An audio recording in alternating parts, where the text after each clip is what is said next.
Então, pessoas, creio que não haja dúvida alguma de que a sociologia seja a área de conhecimento mais explorada na composição das redações e, claro, na tradução dos grandes dilemas e polêmicas colocados nas redações e das grandes crises pelas quais nós passamos, que precisam ser teses e discussão clara dentro dos textos, não é? Por mais que outras áreas pareçam atraentes, sei lá, como filmes, músicas, séries de TV, não sei, a sociologia acaba sendo uma das mais performáticas. Isso porque é uma matriz extremamente versátil para a maioria das discussões que se vai fazer, encaixa para absolutamente tudo e mais alguma coisa, e você consegue, claro, sempre levar uma tese pré-moldada, uma discussão já arranjada, sem que haja qualquer risco de dar errado ou de as ideias falharem. Então, é claro que a gente vai investir pesado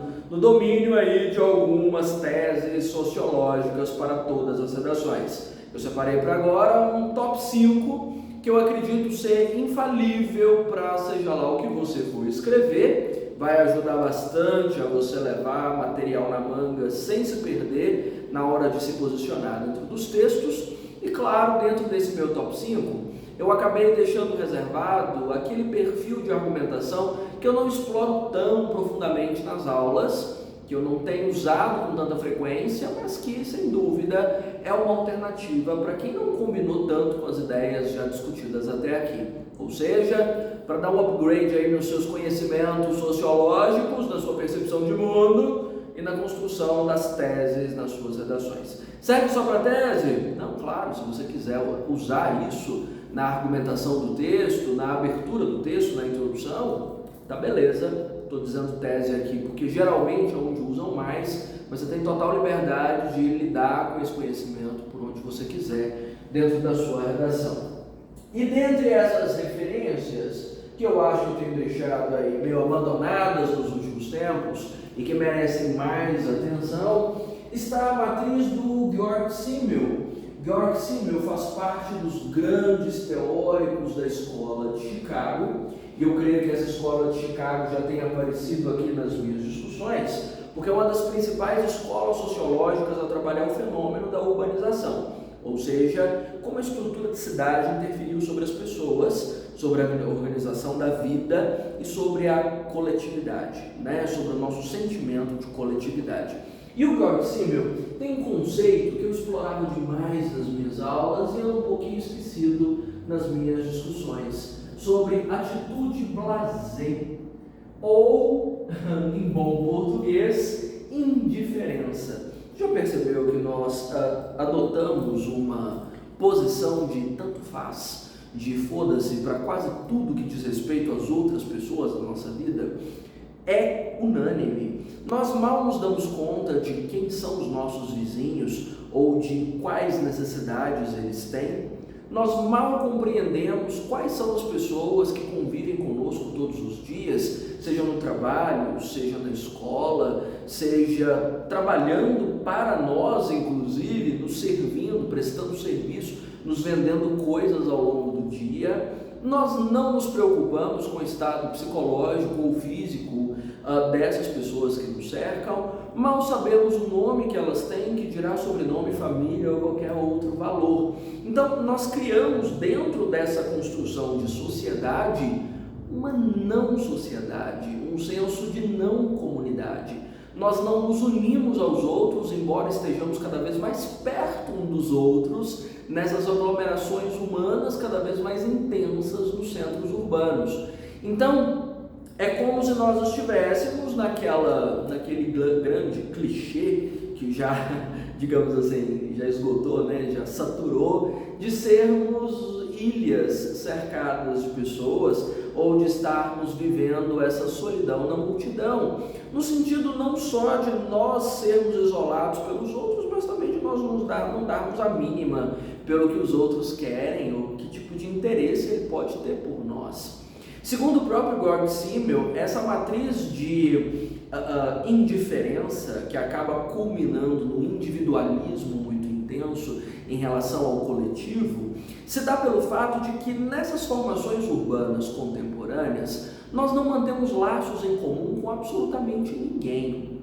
Nós não sabemos de onde são as famílias dessas pessoas e se elas têm algum traço em comum conosco. Nós não nos interessamos pelos objetivos que elas têm ou pelos sonhos que elas têm, e se isso de alguma forma pode gerar algum tipo de empatia com os nossos sonhos e com os nossos objetivos. Nós não comungamos da mesma religiosidade, dos mesmos princípios de moralidade, nem compartilhamos momentos de lazer e muito menos temos energia para gerar isso. Então nós nos fechamos dentro das nossas rotinas, do nosso círculo cada vez menor de convívio e, claro, das nossas ambições cada vez maiores, porque a única coisa que nos mantém ainda vivendo nas cidades é o interesse pelo trabalho, pelo retorno financeiro, e qualquer outro tipo de afetividade fica esquecida, fica para depois. Aqui, associando a os outros dois grandes sociólogos que acabam de alguma forma dialogando com essa matriz de Simmel, significa, segundo Durkheim, sair de uma matriz de uma solidariedade que antes era mecânica, já que ela estava guiada por princípios de comunidade, de religiosidade, de moralidade, de convivência, para um princípio cada vez mais orgânico, em que a única coisa que nos mantém juntos é a necessidade por dinheiro, a necessidade por que nos leva ao dinheiro, seja o trabalho, seja o estudo, tudo de alguma forma converte em capital, né?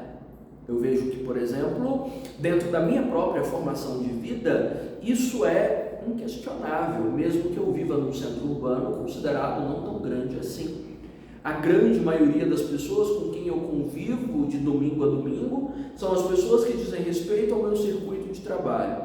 Esse circuito de trabalho ou são alunos, dos quais eu raramente sei o sobrenome, conheço muito pouco, não conheço as famílias, as ambições, os desejos, os sonhos, os sentimentos, a saúde mental ou qualquer outra coisa, porque afinal de contas, pelo volume, eu não consigo entender todos eles, não sobra nem memória para tudo isso, é muita gente. Eu tenho professores como colegas de trabalho e vamos dizer que a indiferença é um sentimento mútuo. Eu não tenho interesse por eles, eles não têm por mim, está tudo bem, tudo resolvido. Cada um fechado dentro dos seus próprios interesses, da sua própria família, dos seus próprios esgotamentos, e não há interesse em haver interação.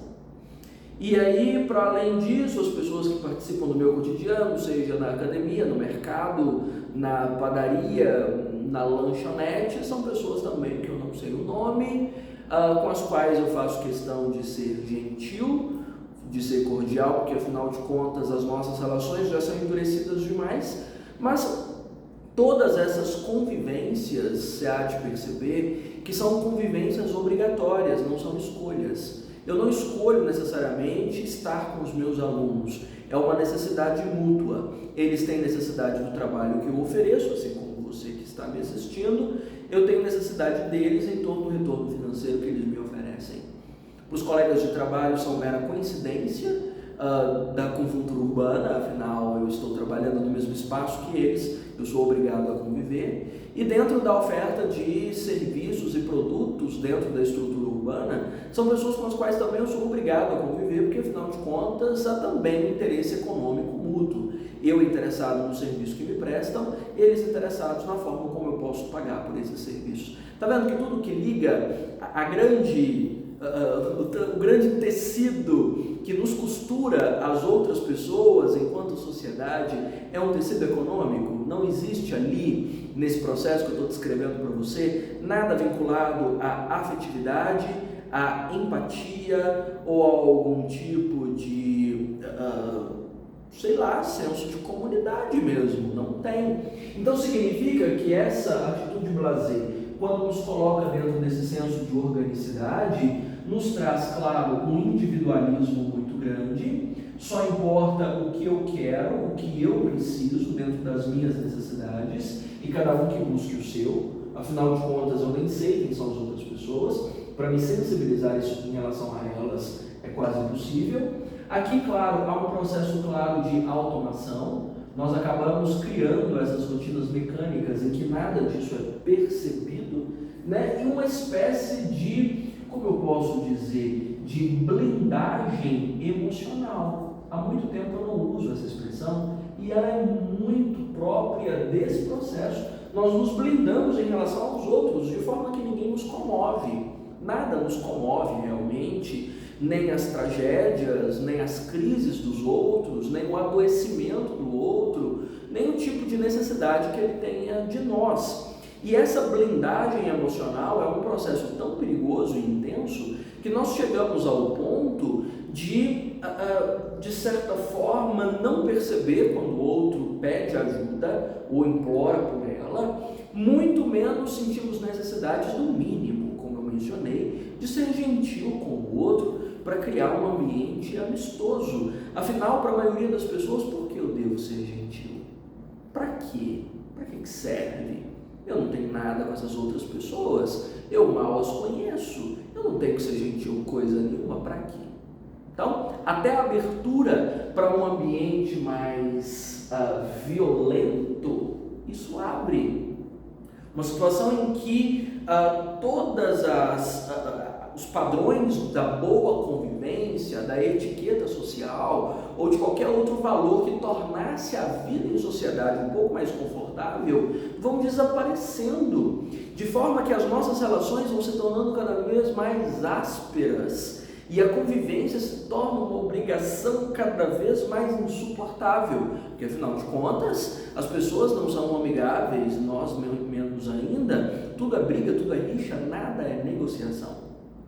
Percebe o perigo disso? Então, significa que a nossa convivência tem perdido cada vez mais qualidade para criar esse cenário de beligerância. Né? Então, veja que essa matriz da atitude blasé do Georg Simmel é para você discutir desde o fato de nós sermos uns bostinhas individualistas, ególatras, centrados no nosso próprio umbigo, sem a mínima percepção de que exista um mundo à nossa volta que não depende do nosso interesse, da nossa vontade ou dos nossos desejos, para criar essas criaturinhas medíocres focadas em si mesmas, que é o que mais existe hoje, e você sabe que isso gera um nível de sofrimento emocional muito grande, porque a gente acha que o nosso sofrimento é o maior do mundo, as nossas crises são as maiores do mundo, e não percebemos que à nossa volta o mundo continua girando com crises muito maiores do que as que dizem respeito à nossa cabeça completamente transtornada, até o nível máximo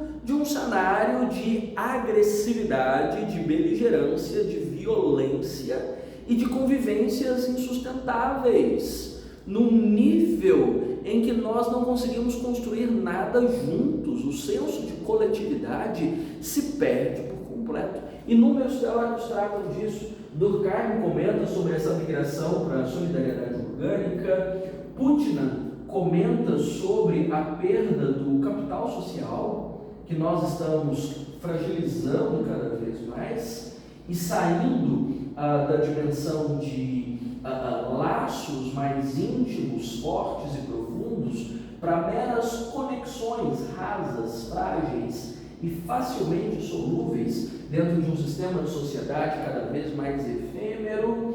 Ou que mais? Até Hannah Arendt comenta sobre isso no conceito de perda da dignidade na política, já que nós perdemos completamente o senso de coletividade a partir do desenvolvimento do existencialismo e focamos mesmo só no nosso umbigo, né? Nas nossas pequenas ambições, na nossa preocupação estética, se nós somos desejáveis, comíveis o suficiente para o resto do mundo, pelos likes que nós temos nas redes sociais, pelo tamanho da nossa conta bancária, ou por essa sensação de nós sermos o Rei Sol, em que o mundo gravita a nossa órbita, e a completa insatisfação quando um planetinha resolve não responder adequadamente, porque aí a gente surta, né?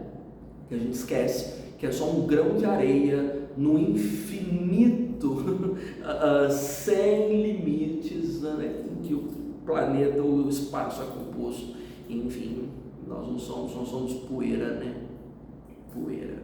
Mas não, a gente acha que é o Sol. Então, essa atitude blasé é uma das matrizes para você falar sobre alienação, indiferença, violência, inúmeras teses possíveis e uma matriz argumentativa extraordinária, excepcional para suas redações. Combinado? Além da atitude blasé, estou procurando apagar da atitude blasé, achei. Eu acredito que uma matrizinha de Michel Foucault não pode ficar para trás, né? Não, Michel Foucault para mim não é só sociólogo, é filósofo, é psicanalista, é tudo ao mesmo tempo, é um grande intelectual, talvez um dos maiores do século XX, e 20 anos atrás, talvez, quando eu tive acesso a Michel Foucault pela primeira vez, eu acredito que o conceito que mais tenha me marcado na tradução dessa sociedade doida que a gente está, é o conceito de sociedade confessional, que para mim é assim revelador sobre que tipo de gente nós nos tornamos dentro dessa organização de sociedade. Segundo Foucault, nós somos um nível de sociedade que precisa confessar tudo que faz, precisa dizer tudo o que faz, e não só dizer, nós precisamos dizer para que o outro nos aprove, e nessa aprovação conseguirmos conquistar algum tipo de validade para o nosso comportamento, para continuarmos vivendo ou não. Antes nós confessávamos em ambientes mais reservados, de forma um pouco mais privativa e secreta, considerando a realidade dos próprios confessionários da igreja cristã, ou mesmo os divãs dentro da psicanálise a partir do século XX. Eram os ambientes da confissão. Hoje não existem mais portas fechadas, né? Nós confessamos para o mundo, nós colocamos as nossas intimidades nas redes sociais, descrevemos nossas escolhas, nossos desejos, nossa identidade, nosso corpo, nossa vida, nossas relações, para que as pessoas de alguma forma nos olhem e digam: tá beleza, tá ok, gostei, aprovo você, você pode continuar vivendo assim porque tá tudo bem. Então, é uma necessidade, talvez você não perceba que tenha, mas ela existe em todos nós em maior ou menor grau, de sermos sim aprovados e validados para que a nossa vida exista de alguma maneira, um reconhecimento de coletividade. Então, significa que as nossas escolhas não são necessariamente baseadas nas nossas emoções, nos nossos interesses mais íntimos, nos nossos talentos, na nossa visão de mundo, ou para aquilo que de alguma forma nos seja autêntico, próprio e único da nossa natureza. Não, a gente não está nem aí para isso. As nossas escolhas não são guiadas por nós, nossas escolhas são guiadas pelos outros. Se hoje você estuda, por exemplo, para passar no vestibular, numa faculdade legal, para fazer um curso bacana, isso não é necessariamente porque do fundo do seu coração a sua autenticidade grita por uma faculdade. Não, não é.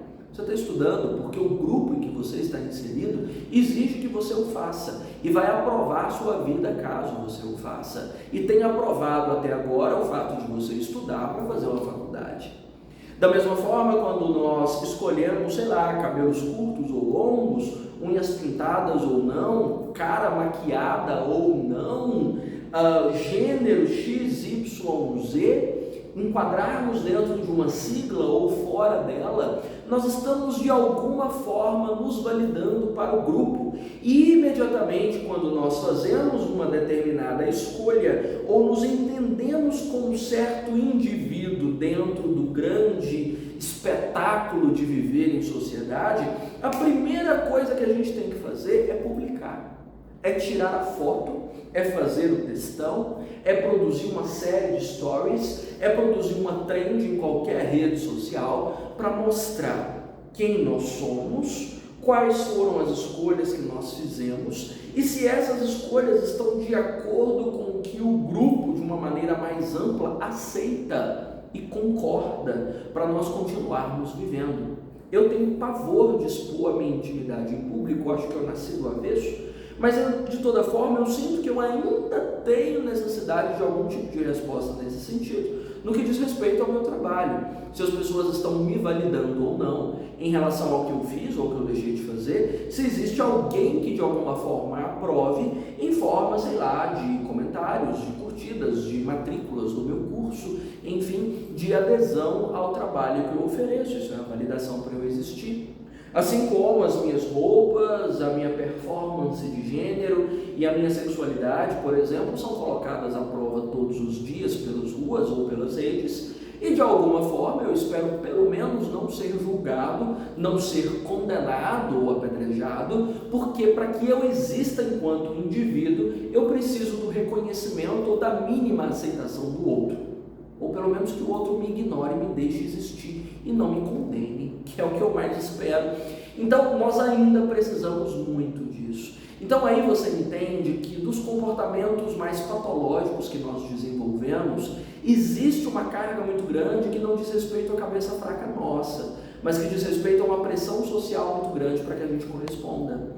E aí vão desde os comportamentos tóxicos, por exemplo, sobre excesso de trabalho, sobre workaholics, sobre a hipocondria e drogadição nessa sociedade, sobre o vício nas redes sociais, sobre superexposição, porque são demandas sociais e não demandas particulares.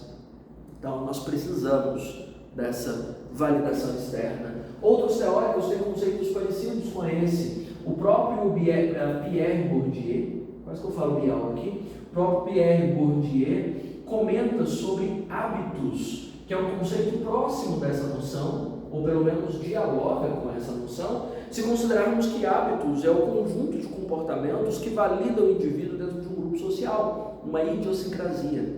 Então significa que se eu reproduzo os comportamentos do grupo que eu considero prestigiado, eu faço parte do grupo prestigiado. Então a gente busca reproduzir esses comportamentos prestigiados para fazer parte. E fazer parte, menina, é essencial. A gente não vive sem, não sente necessidade disso. Eu sinto necessidade de fazer parte do grupo das pessoas que eu admiro. Então, constantemente eu tento perceber se o meu comportamento é validado por essas pessoas ou por, de alguma forma, é reconhecido como um comportamento típico desses grupos. Sei lá, de bons influenciadores, de pessoas elegantes ou de uma, sei lá, uma categoria intelectual que eu considero admirável e de alguma forma eu tento reproduzir certos comportamentos ou determinadas posturas para alcançar esse grupo. E eu espero ser validado por isso. Bizarro, né? E claro, faz com que a nossa percepção sobre as escolhas que a gente faz seja diminuída, né? Fica meio que nós somos alienados sobre nós mesmos e sobre o tipo de escolha que a gente faz. Então, uma tese pesadíssima sobre como pessoas escolhem viver, né? E por que algumas escolhas não são nada saudáveis. Além de Michel Foucault com Sociedade Convencional, eu creio que esteja nesse top 5 de grandes referências a forma como nós desenvolvemos movimentos sociais, já que movimentos sociais são a matriz de boa parte dos temas que você vai discutir dentro das suas redações. Eu acho que Alberto Melucci é a melhor referência para isso nesse momento. Alberto Melucci comenta que os movimentos hoje se tornaram uma rede de movimentos. Boa parte dos movimentos sociais foram virtualizados, não foram? Hoje você vê, por exemplo, movimento antirracismo, movimento feminista, movimento ambientalista, todos eles migrados para as redes sociais. Fantástico! Mais comunicação, mais acesso, mais pessoas podem saber como essas coisas evoluem e participar, claro, né? No entanto, o que nós vemos é o seguinte: dentro dessa rede de movimentos que tem acontecido com boa parte das lutas sociais, nós temos percebido uma espolulação, ou seja, cada movimento, cada grupinho se direciona para uma direção diferente. Em vez de unirem forças na mesma direção e no mesmo sentido, para que essa força resultante seja maior, né? Porque se eu tenho na mesma direção e no mesmo sentido, essas forças acabam se somando, nós temos, na verdade, forças indo em direções completamente diferentes. E aí, por um princípio bem simples e bem básico, você sabe que se essas forças vão para direções diferentes, a força resultante tende a ser nula, tende a zerar. Então, dentro do movimento feminista, por exemplo, só para pegar um tópico para você entender melhor a situação, nós temos inúmeros grupos dentro das bolhas virtuais aí nas redes que você acompanha. Inúmeros. Cada grupo defende um ponto de vista sobre o movimento. Até grupos, por exemplo, que defendem que o feminismo nem deva existir. Cada grupo numa direção. Havendo cada grupo numa direção, você percebe que nenhum grupo ajuda a fortalecer o outro. Sem contar que as pautas dentro desses grupos costumam ser efêmeras, duram pouco tempo. O debate é fraco, raramente alcança notoriedade a ponto de a gente ficar sabendo em que ponto está, né? Sem contar que dentro desses grupos raramente há lideranças fortes. E a gente não sabe muito bem a fronteira, se esses movimentos são de sociedade civil, se existe influência do Estado, se alguém apoia isso e se isso é validado por alguém, ou se é só uma noia de algum doido que resolveu montar esse movimento e sair dizendo por aí que esse é o caminho certo, tentando achar seguidores aí para falsos profetas. A gente nunca sabe.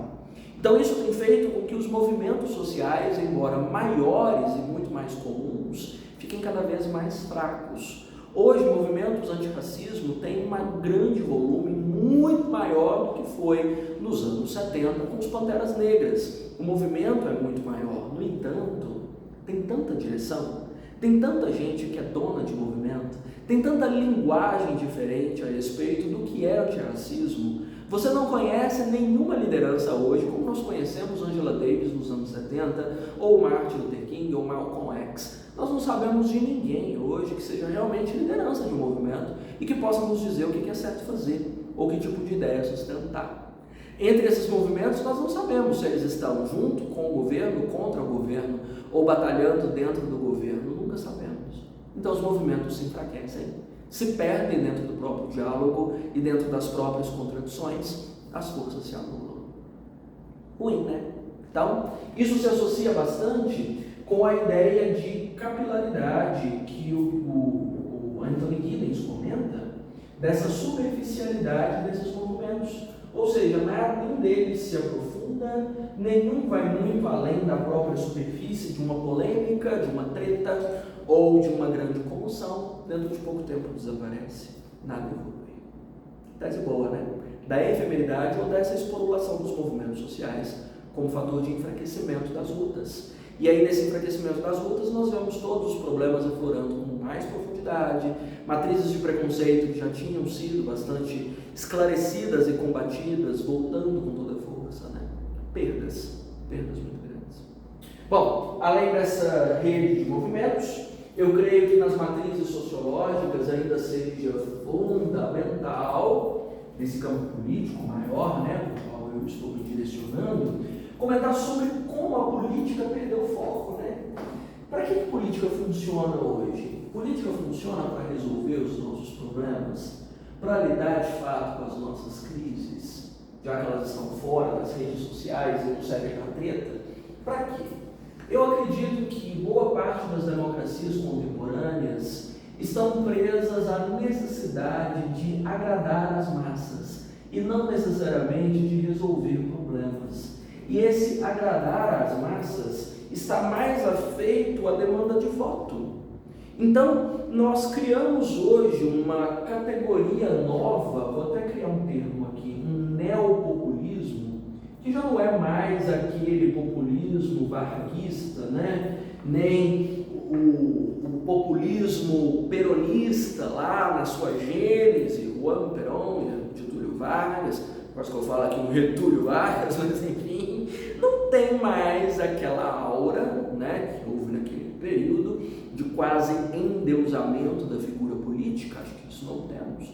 Mas nós temos um neopopulismo que funciona no hype, ou seja, as pautas políticas são aquelas que são as tretas do momento. Então, grandes políticos surfam nas tretas do momento, tentando agradar a opinião pública predominante, que faz parte do seu eleitorado, e nesse surfar na onda de agradar ao público dentro das tretas preponderantes, essas pessoas conseguem mais votos. Essas pessoas conseguem se reeleger e se manter no poder. Você observou isso? Então, essa política de contentamento é quando a eficácia não é o valor principal. A eficácia é menor do que, digamos assim, como eu posso traduzir esse interesse em contentar as massas, em ficar completamente mesmo, não consigo ser sinônimo, perdão. Ou seja, agradar as massas se torna mais necessário do que resolver problemas. E a gente sabe bem que boa parte da população não quer resolver problemas. Nós queremos brigar com as tretas, as poucas que a gente entende, né? A gente entende o raso desses movimentos capilares, como eu mencionei. E aí o hype é aproveitado. Estamos aí com inúmeros hypes todos os anos e são as tretas em que as pessoas se mergulham e que a política acaba caminhando junto. Ah, vamos tratar de aborto, vamos. A treta está vindo desde os anos 80, até hoje nunca resolveu. Não é uma pauta para gerar eficácia para o sistema de saúde ou para o sistema de segurança, mas é a treta que rende voto. Então vamos nela. Do armamento, desarmamento, né? da forma como se controla, por exemplo, a entrada de policiais no morro ou não.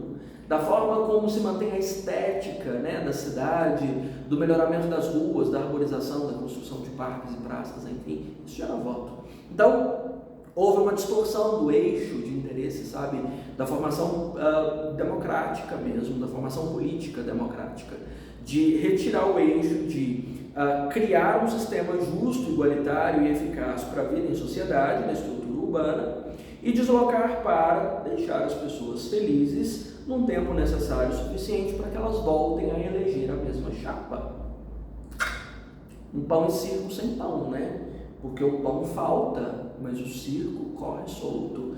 E aí você vê, inclusive, uma conversão da política para as redes sociais, né? Nesse neopopulismo, para gerar esse contentamento. Você vê o político meio blogueiro, que é uma formação frequente. Você vê o político que é meio diva pop, né? Ou você vê o político que é meio influencer, que tenta usar a linguagem do povão, que tenta ser divertido, engraçado, ou que dizer que está lutando por aquilo que as pessoas querem. E a gente sabe muito bem que aquilo que as pessoas querem e aquilo que as pessoas precisam tem assim, um abismo gigantesco, porque a maioria das pessoas quer aquilo que elas realmente não precisam, né? E elas nem têm noção do que de fato elas precisam, porque o nível de alienação política é tão profundo que elas mal percebem o buraco em que estão. Enfim, de toda forma, um neopopulismo baseado naquilo que Sérgio Buarque de Holanda chama de o homem cordial, né? Do tapinha nas costas, né? Dos quilômetros de gengiva expostos em sorrisos, de, né, carisma, né? Muito envolvimento, muita diversão e pouquíssima ação. Os maiores monstros que a democracia brasileira elegeu até agora foram todos baseados nessa cordialidade, nesse carisma, né? Collor era uma figura jovem, bonita, sorridente, bem-sucedida, querida das massas, prometeu aquilo que as pessoas queriam, de fato, né, dentro do contentamento, roubou o país, quase nos deixou na miséria. Fizemos isso todos os anos subsequentes, não mudamos nada e estamos levando na cara desde então, né? Infelizmente. Então, para além do contentamento, eu vou pegar um clássico aqui, porque a gente sempre precisa dos clássicos, né? Pelo menos um dos Três Patetas, porque eu citei um deles, o Durkheim, mais cedo dentro de uma discussão, e vem aqui o meu segundo pateta, senhor Max Weber. Max Weber foi um dos maiores estudiosos da ética protestante, e principalmente dentro da ética protestante, da ética do trabalho, que para mim é uma das questões mais inquestionáveis dentro da vida contemporânea. O modo como nós estamos mergulhados na necessidade da produtividade. E aqui o trabalho é representante não só da conversão para o capital, porque afinal de contas o trabalho exaustivo precisa acontecer para que nós tenhamos o suficiente para aumentar o nosso poder de compra e para sobreviver nessa sociedade cada vez mais cara e abusiva, né, em que a mais-valia predomina, para citar aí o primeiro dos três patetas, né? Quanto um trabalho que dê valor e significado para a nossa existência, porque eu não sou Alexandre, eu sou professor, e eu só sou professor no momento em que eu estou dando aula, e o significado da minha vida só acontece no momento em que eu produzo, no momento em que eu estou produzindo conteúdo, que eu estou falando com as pessoas, que eu estou corrigindo textos, que eu estou desenvolvendo. Então, a vida é no gerúndio, a vida é o acontecendo. Se nós não produzimos, nosso valor como pessoa é reduzido. Não é à toa que existe um preconceito ainda dentro da aporofobia às pessoas que não trabalham, ou as pessoas que não conseguem trabalho, ou as pessoas cuja cultura não envolve o trabalho exaustivo, como comunidades indígenas, por exemplo, ou aquelas pessoas cujo nível de produtividade reduziu por uma razão ou outra, como pessoas com deficiência ou idosas. Então, trabalhar e muito num circuito de produtividade elevado é o que nos dá significado enquanto existência. Então nós colocamos o trabalho como centro e todo o resto faz parte de um nível de superfluidade que a gente dispensa. Saúde é resto, família é resto, boa convivência é resto, equilíbrio emocional é resto, descanso é resto. Descanso só não é resto quando ele nos potencializa para novos trabalhos, né? Aumenta a nossa produtividade. Mas tudo está em torno do trabalho. O trabalho é a coisa mais importante do homem contemporâneo e é tóxico quando é em excesso, né? Não há nada que seja em excesso que não seja tóxico. Qualquer remédio em excesso vira veneno, né? Então, nós estamos nos destruindo em nome de sermos produtivos, porque esse trabalho é o que nos dá valor enquanto gente. Outros teóricos já têm explorado esse conteúdo. Rambin Shaw, por exemplo, é um dos que ficou famoso discutindo justamente a dinâmica do excesso de trabalho em sociedade do alto desempenho, quando ele menciona justamente esse conceito que eu estou mencionando, de nós precisarmos trabalhar até o esgotamento para mostrar que o nosso valor em sociedade existe, né? A Hannah Arendt comenta também conceito semelhante quando ela cria o termo homo faber. Nós somos aquele que trabalha e a nossa existência só tem significado quando nós trabalhamos. Isso define, mais uma vez, um deslocamento do eixo de importância da vida. Para que nós estamos existindo? E, basicamente, por que nós ignoramos todo o resto? Por que a nossa saúde física e mental tem desandado? Por que nós temos sérios problemas para administrar família, filhos, enfim, para nos entendermos enquanto gente e o valor que nós estabelecemos para a comunidade, a nossa negligência aos valores políticos, ambientais, econômicos e sociais, a forma como nós simplesmente abandonamos tudo para simplesmente sermos mais produtivos e termos o nosso significado reconhecido. Triste, patológico, né? Extremamente doentio e viciante. Somos todos workaholics, trabalhando até as tantas, né? Até as tampas. Não sei se o quiet quitting, que é essa tendência de desistir um pouco, de renunciar um pouco, vai vingar. Eu entrei no quiet quitting, estou trabalhando para morrer ainda. Então, eu acho que eu não aprendi como é que faz até agora. Somos essa engrenagem, trabalhando incessantemente, uma engrenagem que, para se sentir engrenagem, tem que continuar rodando, porque a gente não sabe fazer mais nada na vida. Meio Charlie Chaplin em tempos modernos, né? Um grande clássico. A gente está apertando parafuso indefinidamente. Quando nos tirarem os parafusos, eu não sei se a gente entende que existe a vida que vale a pena. Perigoso, né? Vamos tentar achar significados? Precisamos. Se até lá você não achou significados ainda, se não achar nos próximos dias, argumentos para a redação, tenho certeza que você já achou. Teses maravilhosas para escrita, inquestionáveis, não é? Então, assunto não vai faltar. Quer parte 3, parte 4, parte 5, mais tops? Me conta. De outras áreas de conhecimento que você acha bacana? Produzo também. Combinado?